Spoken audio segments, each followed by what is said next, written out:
Motor Rally is brought to you by Motorsport South Africa and its partners Toyota, Ford, Volkswagen and Sasol.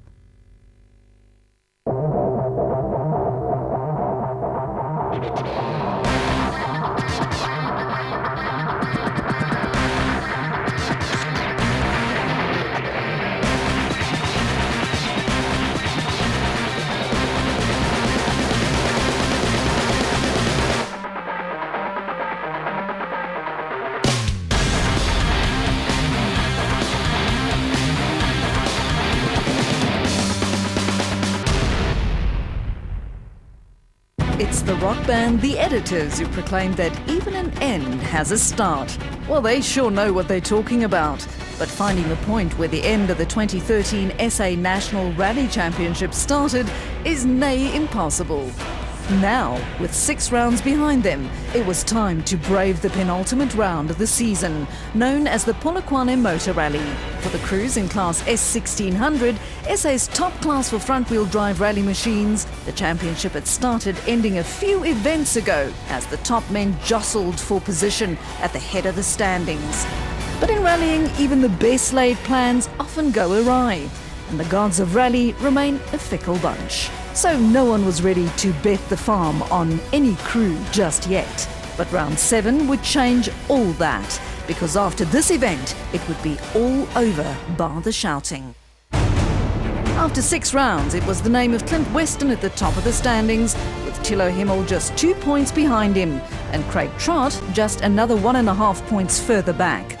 So far, Weston and Himmel had taken 2 wins apiece this year, while Trott hasn't stood on the top step of the podium as yet. But the wily old fox knows a thing or two about finishing and has scored points on every round of the 2013 season. This means that, despite not winning so far, Trott was very much in the running for championship glory. Behind the top 3, Matthew Vasey-Lyle had 4th all to himself, with former track racer Chad van Beurden in 5th. Haig Smith was in 6th, Heine in 7th and Bottrell in 8th. Chris Kurtzer and Megan Belak completed the top 10. With the championship balanced on a knife's edge and the number of rallies remaining in 2013 dwindling fast, round 7 was clearly pivotal in the race for glory. And while rally drivers generally have a way of playing it cool, there was no denying that all 3 top boys could feel the pressure. With that said, the ever-pragmatic Craig Trott knew exactly what to do. Yeah, I think we're pretty happy to find ourselves only 3.5 points off the championship lead in 3rd place. Obviously 2 faster cars ahead of us. The men in front of him and their faster cars also had a firm grasp on the situation.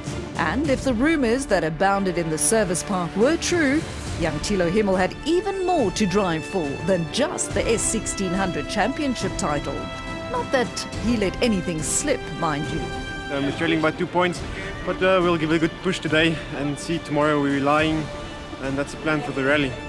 For the time being, the man who would be king was Clint Weston, who had reason to smile as he gazed down at the crews below him from his lofty throne.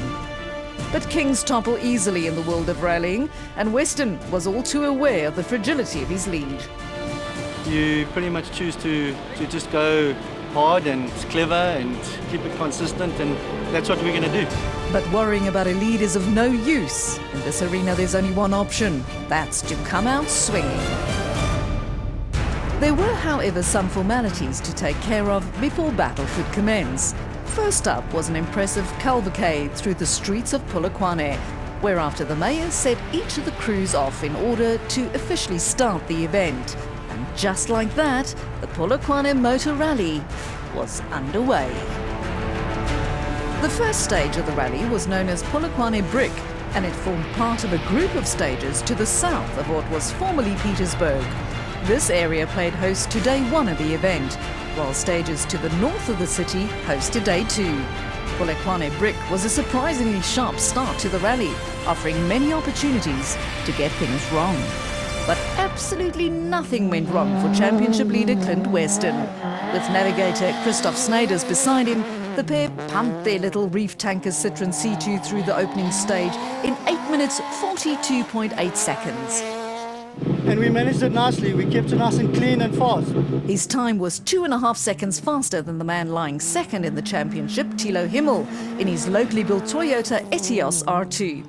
Clearly, these two were out for blood, but it was Weston who notched up the first stage victory. Yeah, we did a lot of note adjustments. A bit too fast in places, but in general, very good stage, thank you. Interestingly, the third fastest man on stage one was another Himmel, this time Marco Himmel, Thilo's brother, in an older generation Toyota Corolla. The youngster was competing in his first South African national rally and despite his aging machine, managed to keep his brother honest. And that while showing a clean pair of heels to the rest of the field. Marco was a full 4 seconds quicker than Guy Bottrell, who brought his Yatu Tools Toyota Runex through fourth fastest. Yeah, nothing too heroic, just make it to the end and score some points. Ashley Haig-Smith was next quickest in his Castrol-supported Ford Fiesta R2, with Richard Leek and Chris Kurtze behind them. After stage one, the crews were afforded a quick visit to the Dunlop Service Park and opportunity to lick their wounds in the shadow of the imposing Peter Mokaba Stadium. But with just one stage down, there wasn't all that much to lick just yet. So the crews soldiered on to stage two. Neertling, as the stage was known, was to be run twice during day one. First as stage 2 and later as stage 4. At 9.5 kilometres, it was hardly the longest stage of the event. But in rallying, even the shortest stages can have an influence on the final result. And while it may have been too early to say that Thilo Himmel's win on stage 2 would hand him the win in the end, it certainly looked as if though the youngster was taking command of the event. His time of 7 minutes 10 seconds was not only 3 seconds quicker than Chad van Beurden, who came through second quickest in the SKF Volkswagen Polo, but more importantly, Himmel pipped Weston by 6.5 seconds, enough to give the young Namibian the lead in Class S1600. Behind them was Paul Franken and Henry Kern in the Manitou-supported Volkswagen Polo, followed by Guy Bottrell and Simon Vasey Lyle. Marco Himmel completed the stage 17 seconds slower than his brother, with Richard Leek and Pierre Jordan in the ATS-sponsored Ford Fiesta R2 coming through next. Stage 3 saw the crews tackle the 18-kilometre long section known as Snyman, which would also be repeated in the afternoon as Stage 5. It was again Thilo Himmel and navigator Armand de Toy who took stage honours in their Toyota Etios. They gained another 5 seconds over Weston and Snyders in their reef tanker Citroën C2 in the process, stretching their lead to 20 seconds.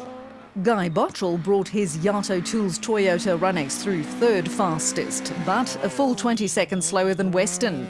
Marco Himmel was snapping at Bottrell's heels, with a time of only 1.1 seconds slower despite having to carry a weight penalty. This was enforced in order to ensure that Himmel's older generation Toyota conformed to the Class S1600 rules.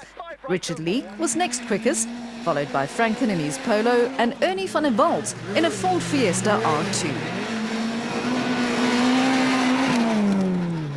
So, after 3 stages of rallying, it was the names of Thilo Himmel and Armand de Toy that topped the standings.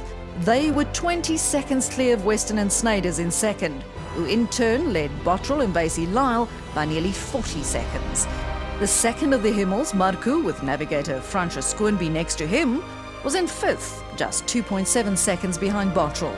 Richard Leek, Paul Franken, Chris Kurtze, Ernie van der Walt and defending champ Craig Trott were all running in the top 10. With the first running through all of day 1 stages done and very much dusted, it was time to tackle them for a second time. First up was Neertling, but this time run as stage 4. By now it was clear that Himmel was on a charge, so it came as no surprise that he again took the stage win. This time by a massive 14 seconds, extending his lead and showing his class in the process. It's one of the better stages today. We pushed a bit, but we kept it clean, no problems. The man trying to hang on was none other than the championship leader Weston, but even though he had some answers, it was Himmel asking all the questions. It's very tricky out there. It's fast, trees, rocks, and especially now because it's all loose. Behind them, Guy Bottrell was fighting gallantly to retain third place, but it was not to be. The Yato Tools driver had some difficulties in the stage, and had to relinquish his position despite wrestling his Toyota through the stage in 7 minutes 19.4 seconds. It's very rough. We had a rock coming into the last section here, so we got a puncture right at the end. Bottrell's problem wasn't so much the puncture as the speed of the young Marco Himmel. The other Namibian came through 4 seconds quicker than Bottrell, which was just enough to move him up into third overall. We did this stage now, it's quite rough, but we got through it and we did a reasonable time, so I'm happy. Still in the fight was Paul Franken and Henry Kern in their Manitou Volkswagen Polo. The pair set a stage time that put them smack in the thick of it, but they were still a couple of seconds behind Bottrell in the overall standings. Stage 5, a repeat of Snyman, saw Himmel extend his lead by another 24 seconds over Weston, all but disappearing over the horizon in the process. Weston tried gallantly, but it was also under pressure from behind, with brother Marco Himmel up into third and posting a stage time only 7 seconds slower than Weston. The two Himmels were turning up the heat on the Citroën driver, but for now he was still in second place. Bottrell was next quickest, 16 seconds slower than Marco Himmel. He was followed home by Leek and Trott. Lourens van Rensburg in the 7 Films Ford Fiesta R2 was behind Trott on the stage, albeit 12 seconds slower than the team total driver. Stage 6 was a short 3-kilometre romp around the Peter Mokaba Stadium. And even though it had the potential to put a twist in the tail, just like any stage, it didn't do much to the results this time. Clint Weston took line honours, followed by Guy Bottrell and Jaco and George Baker in their Toyota Taz. Tilo Himmel was next quickest, with Lourens van Rensburg, Marco Himmel, Richard Leek, Ernie van der Walt and Craig Trott behind him. There wasn't much time separating the crews on this short stage, though Weston did claw back 7.5 seconds from Himmel. But that wasn't even the proverbial drop in the ocean of time Weston needed to make headway. But the rally guards are a fickle bunch, as we've said before. With day 1 behind them now, it was Himmel who led by 1 minute 51 seconds, but not from Weston as expected. The Citroën encountered electronic problems during the day, and the reef tanker's crew were forced to leave service late, incurring a 1 minute 20-second penalty in the process. This meant that Himmel led from Himmel by 1 minute 51.9 seconds. Bottrell was now in third, followed by Weston, Leek, Trott, van Rensburg, Baker, Kurtzer and Basie Lyle. The drama of the Polokwane Motor Rally was far from over, with day 2 still to come. Himmel just needed to stay ahead of the pack to seal the win. Yeah, we're leading the rally. I don't know about how far. We lost about 30 seconds in stage 3 due to an incident with the S2000, but we're still leading by quite a margin, so we're very happy with day 1. Weston, however, had a mountain to climb if he wanted to score maximum points, while Trott was up into 6th, keeping his own championship hopes alive. Stay tuned for the conclusion of the Battle of Polokwane.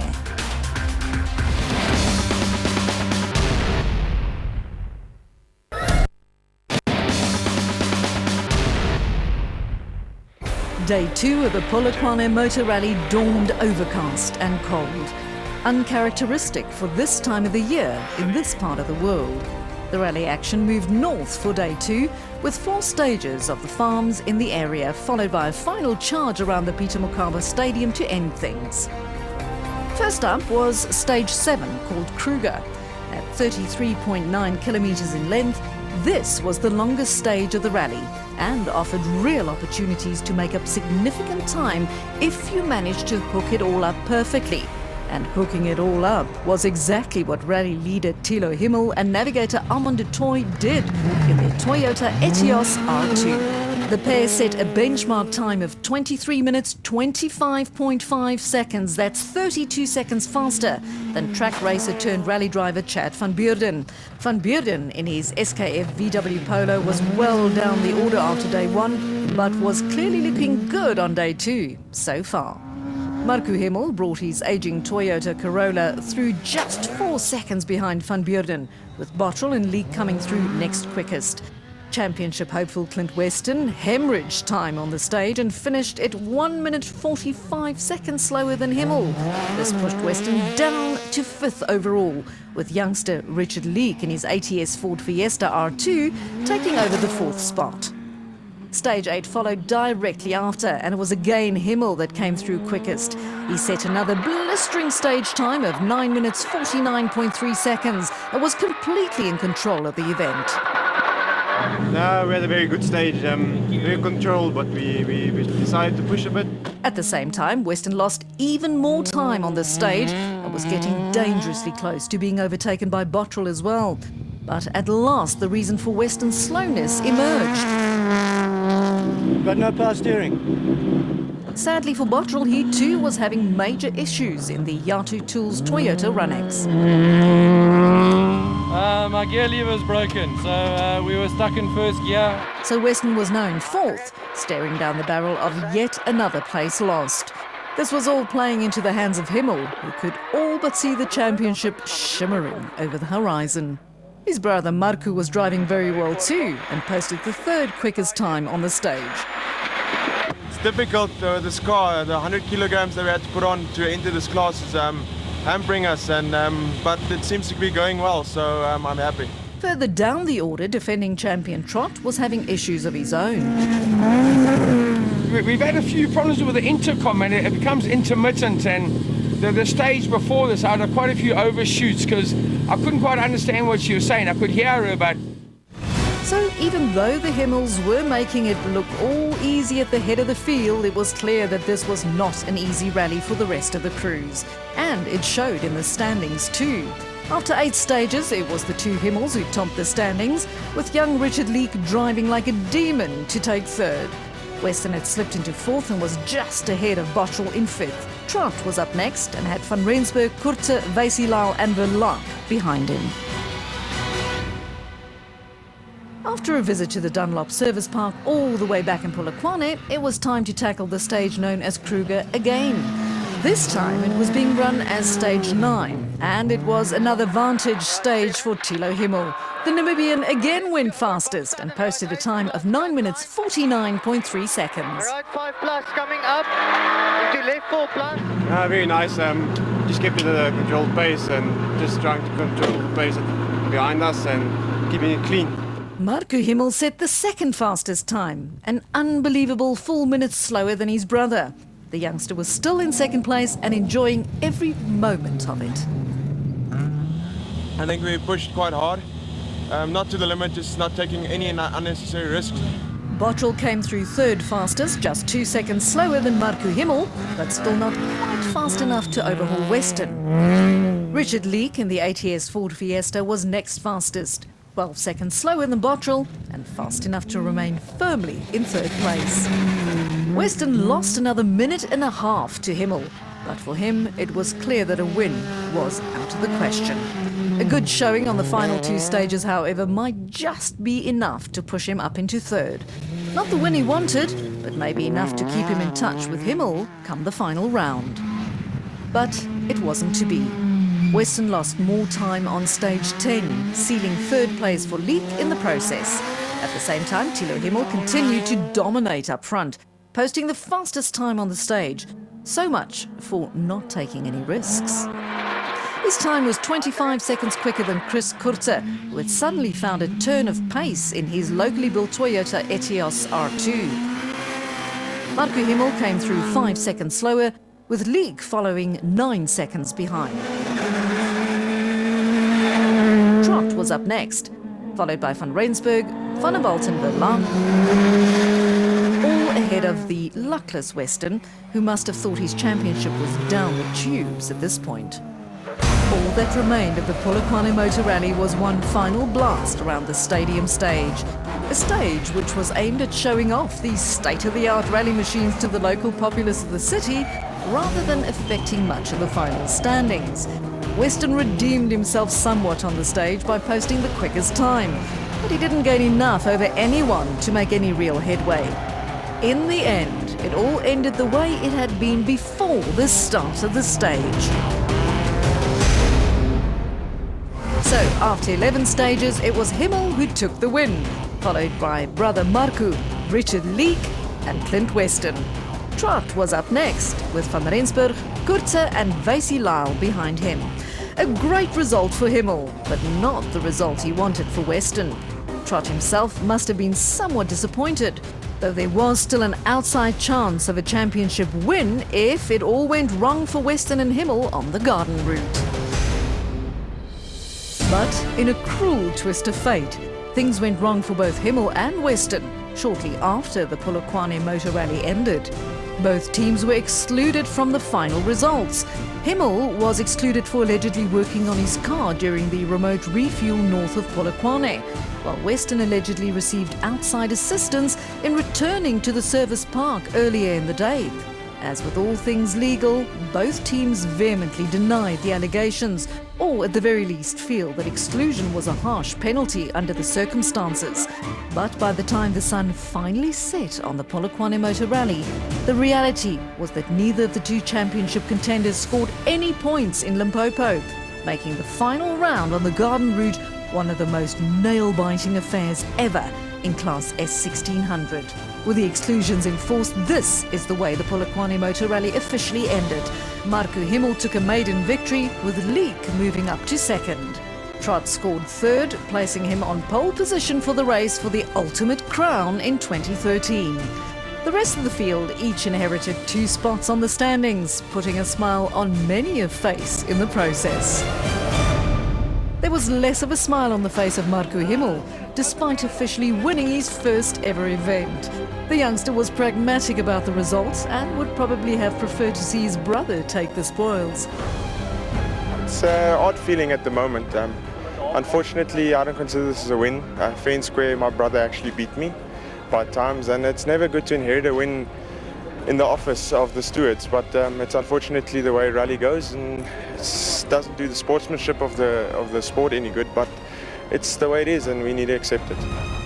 Join us again for the epic conclusion of the 2013 National Rally Championship after the final round, which takes place on the garden route in the middle of November.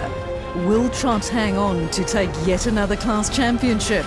Or will one of the two pretenders to the crown finally hook it all up and snatch the throne from under him?